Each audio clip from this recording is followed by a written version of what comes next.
విష్ణు పురాణము. గురువైన పరాశరుడు శిష్యుడైన మైత్రేయుడికి విష్ణు పురాణాన్ని ఇలా వివరిస్తున్నాడు. హరిశ్చంద్రుని కొడుకు లోహితాసుడు, అతని సుతుడు హరిషుడు, హరిషుని కొడుకు చంచుడు, వాని కొడుకులు విజయుడు, వసుదేవుడు అనే ఇద్దరు. విజయుని కొడుకు రురుడు, వాని కొడుకు వృకుడు, వాని తనయుడు బాహుడు. బాహుడు రాజ్యపాలన చేస్తూ ఉండగా వైహయులు ఆకస్మికంగా వచ్చి రాజ్యాన్ని ఆక్రమించుకోగా బాహుడు చేసేది లేక భార్యా సమేతుడై ఔర్వ మహాముని ఆశ్రమానికి వెళ్ళిపోయాడు. అప్పటికి అతని పట్టమహిషి నిండు గర్భిణి. ఒకనాడు ఆ ఇల్లాలి సవతి తనకి సంతతి లేదనే విచారం, సవతికి సంతతి కలుగుతుందనే కోపం ఏకం కాగా విషం పెట్టింది. ఆ విషం గర్భాన్ని స్తంభింపచేస్తుంది. అలా 7 సంవత్సరాలు కాగా వయసు చెల్లిన బాహుడు పరలోక గతుడయ్యాడు. అంతటా గర్భవతైన పట్టమహిషి భర్తతో సగమనం చేయడానికి సన్నద్ధురాలై చితి దగ్గరగా చేరగా 3 కాలాలు తెలిసిన మహాముని ఔర్వుడు ఆశ్రమంలోంచి వెలుపలకు వచ్చి పట్టమహిషిని వారించి ఇలా అన్నాడు: అమ్మా, చితిలో ప్రవేశించకు.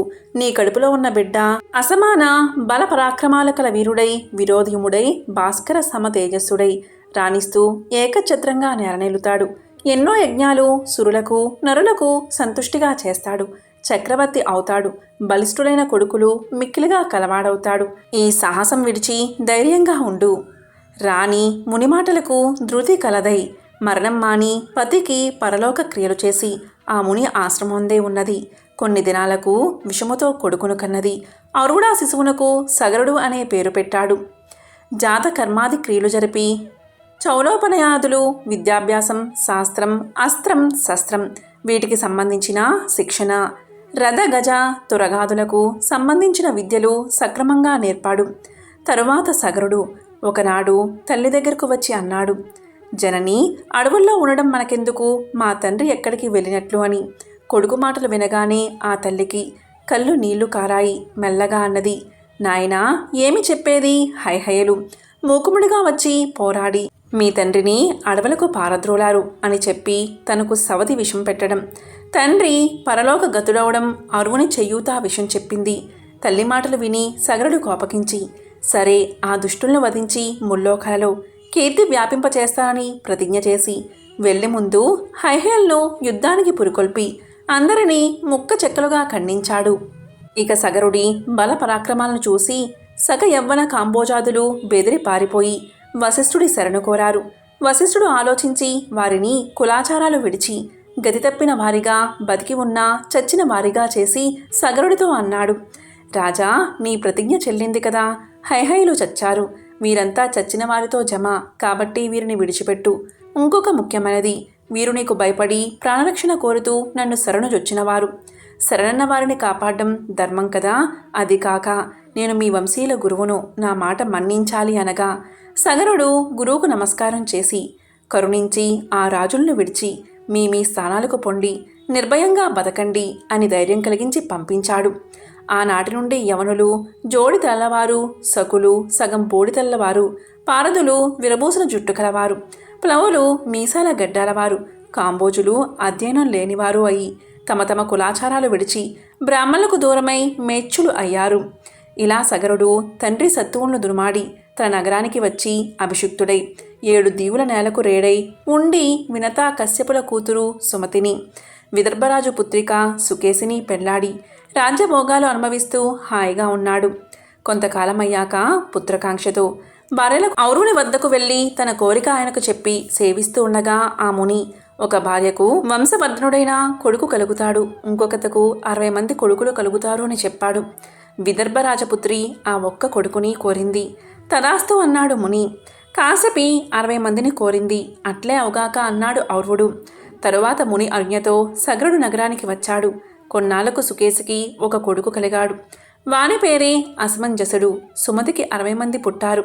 అసమంజసుడు పేరుకు తగినట్లే తమ్ముల్ని వెంట ఉంచుకుని అసమంజసములైన పనులు చేస్తూ ప్రజలకు తల్లిదండ్రులకు బాధాకరుడయ్యాడు. తండ్రి ఓర్చాడు. యువకుడైతే బుద్ధిమంతుడు కావచ్చు అని ఉపేక్షించాడు. అసమంజసుడు యువకుడైన తర్వాత ఇంకా దుర్మార్గుడయ్యాడు. అలా ఉండగా వాడికొక కొడుకు పుట్టాడు. మనుమణ్ణి చూశాను చాలు అని సంతోషించి సగరుడు అసమంజసుణ్ణి వెడలగొట్టాడు. అసమంజసుని తమ్ముళ్ళు కూడా అన్నలాగే దుష్ట చరిత్రులై లోకానికి చికాకు కలిగించసాగారు. యజ్ఞాలు పాడు చేయడం, తపస్సులు సాగకుండా చేయడం, ఇలాంటి పనులు చేయడం సురలు సహించలేకపోయారు. శ్రీకాంతుని అంశతో అవతరించిన మహాతపస్వి కపిలుడు ఆయన వద్దకు వెళ్ళి సగరుని కొడుకుల దుష్ప్రవర్తనను విన్నవించారు. దుష్ట శిక్షణ శిష్ట రక్షణ చేయడానికి అవనియందు ఇలా అవతరించిన పద్మాక్షుడు కనుక నీతో చెప్పవలసి వచ్చింది. ఇంకా ఆ దుష్టుల ఆటల్లాగే సాగితే లోకాలగతి ఏమవుతుందో. సురుల మాటలు విని కపిల మహర్షి అన్నాడు, పాపకర్ములై ఇతరులకు కష్టాలు కలిగించేవారిని దైవమే పడగొట్టడం అవుతుంది. ఎవ్వరూ వారిని చెరచడానికి సిద్ధపడనక్కర్లేదు. వారు చేసిన పాప పుణ్య కర్మల ఫలితం వారు అనుభవిస్తారు. కనుక అచిరకాలంలో పాపకర్ములైన సగర నందనులు రూపు మాసిపోతారు. కాబట్టి మీరు బాధపడక వెళ్ళండి అని వారిని పంపి తపస్సులో నిమగ్నమైపోయాడు. అంతటా సగరుడు అశ్వమేధం చేయడానికి దీక్షపూని అశ్వరక్షణకు తన కొడుకులందరినీ ఉపయోగించాడు. 60,000 మంది గుర్రం వెంట పయనించారు. కొంత దూరం వెళ్ళిన తర్వాత ఒకచోట దేవదేవత ఒకడు వారిని మోసగించి యజ్ఞాశ్వాన్ని భూమి బిలం నుంచి లోనికి మళ్లించి నాగలోకంలో తపస్సు చేస్తున్న ఆశ్రమంలో ఆయనకి ఎదురుగా ఉన్న చోట కట్టి వెళ్ళిపోయాడు. అంతలో సగరనందనులు తేరుకుని గుర్రం కనిపించకపోవడంతో ఇలపై నలుదిక్కులా వెతికి చివరకు భూమిని తవ్వి లోపల ప్రవేశించి తిన్నగా కపిల మహాముని ఉన్న చోటికి వెళ్లారు. అసాధారణ దీక్షతో కనులు మూసి తపస్సు చేస్తున్న ఆ మహాముని చూశారు. ఆ మునికి ఒకంత దూరాన ఒక చెట్టు కింద ఉన్న యాజ్ఞాశ్వాన్ని చూశారు. కోపించి ఆయుధాలు జపరిస్తూ దగ్గరకు వెళ్లారు. మన తండ్రి యజ్ఞానికి సంబంధించిన గుర్రాన్ని దొంగలించిన దొంగవీడు. గుర్రంతో ఉండడానికి అక్కడ ధైర్యం చాలక ఇక్కడికి వచ్చి నిజమైన సన్యాసిలాగా నటిస్తున్నాడు. వీడిని చితగ్గొట్టి మన గుర్రాన్ని తీసుకుపోదాం అని అరుస్తూ ఉండగా కపిల మహాముని కళ్ళు తెరిచి నిప్పు కణాలు రుప్పే చూపులతో చూశాడు. అంతే, క్షణంలో అందరూ బూడిద అయిపోయారు. తన కొడుకుల మరణవార్త తెలిసి సగరుడు విచారించి గుర్రాన్ని తోలుకురమ్మని మనవన్ని పంపించాడు. అంశుమంతుడు ఆ తోవనే నాగలోకానికి వెళ్ళి కపిలుణ్ణి దర్శించి నమస్కరించి స్తుతించాడు. కపిలుడు వాడి స్తుతికి ప్రసన్నుడై, వత్స, గుర్రాన్ని తీసుకుపోయి నీ తాత యజ్ఞం పూర్తి చేయించు అన్నాడు. అలా అనగా అంశుమంతుడు చేతులు జోడించి, మహాత్మా, నా తండ్రులకు స్వర్గలోక నివాసం అనుగ్రహించే వరాన్ని ప్రసాదించు అని ప్రార్థించాడు. నీ పౌత్రుడు భగీరథుడు అతి తపోనిష్టతో శివుడి కృప నడిసి సురగంగను భూమికి రప్పిస్తాడు. ఆ గంగాజల కణాలతో ధరణి పరమపావనమవుతుంది. అలాగే గంగా ప్రవాహం ఇక్కడికి వస్తుంది. దాన్ని తుంపలచే నీ తాతలు పవిత్రులై స్వర్గలోక వాసులవుతారు.